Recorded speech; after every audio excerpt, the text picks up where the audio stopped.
Hello there, sports fans. I hope your favorite team won and on their way to the Super Bowl. We having a super time in Jesus. Now, Sunday school scholars as well. We want to continue our discussion about Paul, his situation. We understand from our lesson in the book of Philippians, the first chapter, that he was incarcerated. The people were upset because they were not aware of his condition, how well he was doing or how bad he was doing, so they sent someone to check. That's a good Christian move. If we don't know what somebody is doing, if we miss them from the congregation, if they're incarcerated, if they're hospitalized, if they're in some type of facility or institution, or you just haven't spoken to them in a day or so, go see. Check on them. Be a Christian brother or sister. So they did that, and Paul has been spending time reassuring them that even in his malaise, things were going good. In other words, he said, make it a joyous time in the worst of times. And he gives us an outline in chapter 2, the first 11 verses, as to how to go about that. He's very clear. He raises two principles, and we won't tarry on them long because I want y'all to talk about them. Humility and unity. When we look at our churches, when we look at our homes, when we look at our government, when we look at our families, what are the two things that cause the most opportunity in life? Disunity and the lack of humility. We want what we want it when we want it, and whether we are a teenager or a teenager, our arrogance and fleshly appetite drives us to do and say what we want to say.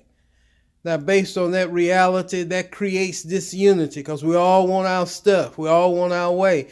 And it does not matter by our level of maturity chronologically, but we become little selfish children when we can't obtain what we want. So Paul said, let's address that. Let's find a way that we can be unified. Let's find a way that we can be humble. He gives Jesus as an example who humbled himself, coming from a very royal place in glory, coming down to this despicable place on earth, and dying a torturous death that we might live. In other words, Paul said, follow his example of humility. He divested himself of his royal robes in glory to walk along the dusty roads of this world.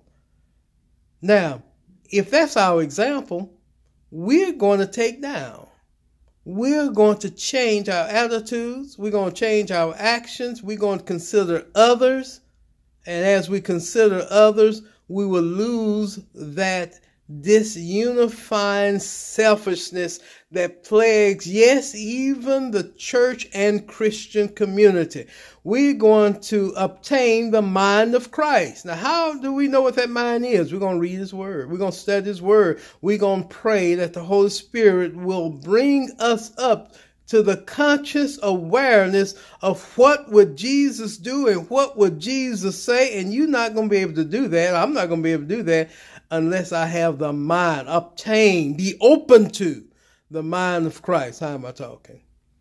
Well, brothers and sisters, I want you to discuss that this morning. I know it's short, but I'm going to give you a little extra time because we need a come to Jesus meeting this morning. We complain and criticize from the White House to your house. But today it's about me and you. What are we willing to do to create unity? What are we willing to do to live a life of joy? What are we willing to do to deny the flesh and obtain the mind of Christ? Talk about it today. Have a wonderful Sunday school. Talk to you later. Pastor loves you. Bye-bye.